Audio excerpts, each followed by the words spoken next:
Sir नमस्कार, कैसे हैं? मैं बहुत बढ़िया हूँ। जिस प्रकार से आपने देखा है, लगातार महेंद्रगढ़ जिले में ऑडियो वायरल का आपने सुना है, काफ़ी ऑडियो आ रही है और कैलाश महाराज जी, पुजारी जी बागोत से जो गांव-गांव जा रहे हैं, 22 करोड़ रुपए लगभग का आरोप लगा रहे हैं पूर्व शिक्षा मंत्री रामविलास शर्मा पर। इस पर आपके क्या विचार हैं? देखिए, वैसे तो ये एक निजी आरोप है, मुझे उस पर प्रतिक्रिया नहीं देनी चाहिए, क्योंकि जो व्यक्तिगत आरोप होते हैं उनकी प्रतिक्रियाएं देना हमारा काम नहीं रहता। लेकिन फिर भी चलो, बतौर पत्रकार आप पूछ रहे हो। सर सामाजिक हो चुका अभी ये। अब ये सामाजिक हो चुका तो मैं कहता हूँ, मेरे अपना व्यक्तिगत दृष्टिकोण में मुझे ऐसा कुछ लगता नहीं। क्योंकि कारण ये है कि पिछले 40 साल से मैं रामविलास शर्मा जी को जानता हूँ और पिछले 30 साल से मैं उसका राजनीतिक विरोधी हूँ। जी। प्रोफेसर रामविलास शर्मा जी 50 साल से इस इलाके में, इस क्षेत्र में, इस प्रदेश में और देश के कई कोनों में राजनीति करते आए हैं। 30 साल से मैं और इससे पहले मेरा परिवार भी प्रोफेसर रामविलास शर्मा का विरोधी रहा है, राजनीतिक विरोधी रहा है। हमारे राजनीतिक विचारधाराएं भिन्न हैं। बावजूद उसके मेरा अपना व्यक्तिगत मानना ये है कि जो भी ये 22 करोड़ के आरोप हैं, मुझे 100% ये निराधार और झूठे नज़र आते हैं। उसका एक कारण बताता हूँ आपको मैं, कि कैलाश जी ने जिस प्रकार से जो वीडियो वायरल की उसमें, और ऑडियो वायरल की, वीडियो तो उसकी रोज़ हो ही रही हैं जी। ऑडियो में प्रोफेसर रामविलास शर्मा जी से वो बात करते हैं और उसमें कहते हैं कि गुरुजी आपने संभाले को नहीं। जी। तो बोला वो नत्थू ने दिया था, वह एक कलम को भी हिसाब बच जाता। तो उस ऑडियो में भी उसने ये नहीं कहा कि रामविलास जी मैं आपके ऊपर बर्बाद हो गया। तो मुझे इसमें कोई नज़र आती नहीं सच्चाई। दूसरी बात कि अगर वो ये कह रहा है कि रामविलास शर्मा मांगते चले गए, मैं देता चला गया, 107 गांव 12 ढाणी हैं, क्या एक कैलाश हल्के से बाहर जाके उससे मांगने लगता? एक बात मैं तथ्यों के आधार पे कहता हूँ। मेरा रामविलास शर्मा जी के बारे में सफाई देना या उसका पक्ष लेना या उसका विरोध करना मेरा काम नहीं है। मेरी राजनीतिक विचारधाराएं उससे भिन्न हैं। राजनीतिक मंच पर हम रामविलास शर्मा का जोरदार तरीके से विरोध करते हैं, और जहाँ जहाँ मुझे लगेगा कि रामविलास शर्मा या कोई अन्य इस इलाके के विरोध करता है, कमज़ोर करता है या इलाके में काम नहीं करवाता है, इवन अगर मेरी पार्टी के नेता भी अगर कोई काम नहीं करता है, तो मुझे उसकी आलोचनाएं करने में कोई गुरेज नहीं करता मैं। बिल्कुल। तो मैं उसका, लेकिन मेरा अपना दृष्टिकोण ये है कि रामविलास शर्मा जी 2 बार प्रदेश के अध्यक्ष रहे हैं भारतीय जनता पार्टी के। रामविलास शर्मा जी देश के प्रधानमंत्री अटल बिहारी वाजपेयी तक उनकी जानकारियां थी। जब वो प्रदेश अध्यक्ष थे तो कई करोड़ रुपए उनके घर पे बैग लेके बाहर खड़े रहे होंगे, क्योंकि मैं राजनीतिक आदमी हूँ।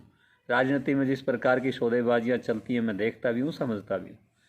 कई करोड़ के बैग लेकर वहाँ बाहर खड़े होंगे। रामविलास शर्मा जी लेते तो उनसे लेते, रामविलास शर्मा जी किसी उद्योगपति से लेते, अलग अलग से भी लेते, एक से क्यों लेते? अलग अलग से भी ले लेते। लेकिन जिस प्रकार से एक ही आदमी कहता है कि वो मांगता गया, मैं देता चला गया, कैलाश जी को अच्छा ये रहता कि कोई आदमी, कोई बच्चा, कोई कमज़ोर, कोई गरीब, कोई बेसहारा, किसी की शादी करवाता, किसी की पढ़ाई का खर्चा उठाता, किसी का इलाज करवाता, और उसके अंदर अगर ये जाता, इतना यहाँ तक कहाँ तक आ गया कि एक आदमी 22 करोड़ रुपए खर्च कर दिए, बर्बाद हो गया, बच्चे भुने हुए गेहूँ खाने लग गए, और बच्चों की फीस स्कूल में है, बावजूद उसके वो रामविलास शर्मा को देता रहा। मुझे तो हैरानगी होती है उनके शब्दों को, इन बातों को जान के। लगातार भगवा पहन के गांव गांव जा रहे, इसको क्या कहेंगे आप? परिवार को साथ लेके, बच्चा है, बीवी है। 2 चीज़ें हैं इस एंगल से। नंबर 1 बात तो आदमी अपने घर से शुरू करता है विरोध, पहले घर में बात करता है। तो उसने बागोत में तो शायद की होंगी वो बात, लेकिन वो पहले अपने हलके में अभियान चलाता है, ये अटेली विधानसभा। बिल्कुल बिल्कुल। उसका महेंद्रगढ़ विधानसभा क्षेत्र में आने का औचित्य मेरी समझ से बाहर है। क्योंकि मान लो कोई आदमी किसी में पैसा मांगता है तो पहले अपने गांव के लोगों के अंदर कहता है भाई मेरा ये है, अपने गांव की पंचायत तैयार करता है, फिर इलाके की पंचायत तैयार करता है, इलाके के गणमान्य लोग तैयार करते हैं। वो सीधे महेंद्रगढ़ विधानसभा क्षेत्र के गांव गांव घूम रहे हैं, मुझे उसमें कोई ड्रामा के अलावा कुछ चीज़ नज़र नहीं आती। मेरा अपना दृष्टिकोण तो ये है। वैसे तो रामविलास शर्मा जी जाने और कैलाश जी जाने कि क्या मामला है क्या नहीं है। ऑडियो में कहा गया था कि शर्मा जी ने कहा था कि वो बैठ के बात करेंगे, लेकिन इन्होंने गांव-गांव जाके ऐसा किया। क्या इनको पहले बैठ के उनके गांव में जाके कुछ लोगों से मिल के बातचीत करनी चाहिए थी? देखिए, रामविलास शर्मा जी ने कहा बैठ के बात करिए, उसमें भी मैं रामविलास शर्मा जी की टोन को जो थी ना उसको मैं समझ रहा था कि इसने ये कहा कि गुरुजी मैंने संभालो को नहीं, मेरा बच्चा बुना हुआ गेहूँ खा इसी में बिल्कुल मारे गए। और वो नत्थू ने पैसा दिया था उनको, वो एक कलम को भी साहब। तो रामविलास शर्मा जी ने कहा भाई बैठ के बात करेंगे। अक्सर हम भी सैकड़ों आदमी हमारे पास दिन में आते हैं समस्याएं लेकर के, और कई बड़े डिमोरलाइज भी आते हैं, कई हताश निराश और परेशान भी आते हैं।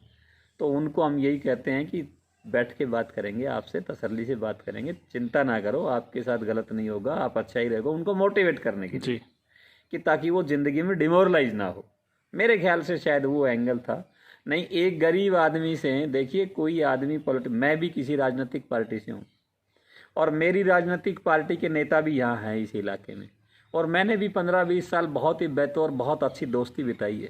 मेरे को तो किसी ने नहीं लूटा, ना रामविलास शर्मा के किसी दूसरा कोई व्यक्ति सुना कि भाई कोई एक सिंगल। हाँ, ये तो कहते हैं कि रामविलास शर्मा घमंडी है, ये तो कहते हैं कि रामविलास शर्मा वर्कर का अपमान कर देता है, ये तो कहते हैं कि रामविलास शर्मा काम नहीं करवाता, ये तो कहते हैं कि रामविलास शर्मा गौर नहीं करता। लेकिन ये पहला आदमी मिला जिसने कहा कि 22 करोड़ खा गया। ये पहला केस है। मेरी पार्टी के नेता भी यहाँ हैं, मेरी पार्टी के नेताओं के साथ भी हमारा रहना है। हमारे तो किसी नेता ने ये नहीं कहा कि आप हम पे चवन्नी खर्च कर दो यार। अगर मैं खुश होकर किसी पे लाखों करोड़ लुटाता हूँ तो उसमें नेता क्या करेगा? और मुझे उतना लगता नहीं कि 22 करोड़ रुपए कोई आदमी एक निर्धारित सीमा तक किसी की मदद करता है। जब ये लगता है कि मेरे बच्चे बुने हुए गेहूँ खाएंगे तो वहाँ तक जाकर कोई किसी की मदद नहीं करता। हाँ, ये तो तब हो जब कैलाश पुजारी जी ने कोई ऐसा पाप कर रखा हो कि उसकी ब्लैकमेलिंग रामविलास शर्मा जी करते हो, उसकी ऑडियो वीडियो कोई ऐसी छुपा रखी हो, या बंदूक और तलवार की नोक पे उससे कोई अपहरण करके किसी डाकू डकैत चोर लुटेरे ने कोई रिकवरी मांगी हो। कोई इस प्रकार का गिरोह तो किसी को ब्लैकमेल कर सकता है। सर, राजनीति में आने के लिए या अपनी पहचान बनाने के लिए ऐसा किया हो इन्होंने? देखिए, ये तो वो तो कैलाश अच्छी तरह बता सकता है, मुझे तो नहीं पता कि उसकी मंशा है। लेकिन अगर ये राजनीति में आने का प्रयास भी करेगा अब, तो मुझे नहीं लगता कि गांव में कुछ 4 आदमी भी इसको बैठने देंगे। बिल्कुल, क्योंकि ओछे हथकंडे अपनाकर राजनीति नहीं चलती मेरे दोस्त। राजनीति के लिए तो बहुत मेहनत, संघर्ष और लोगों का दिल जीतना पड़ता है। बेचारा बनना बुरी बात नहीं है, लेकिन किसी पे आरोप लगाकर बेचारा साबित होना बहुत बुरी बात है। और राजनीति में इतने छोटे स्तर के, इतने घटिया स्तर के आरोप कभी नहीं लगाने चाहिए। आप देख रहे हैं इंडिया न्यूज़ 16, जहां जाए सच के साथ।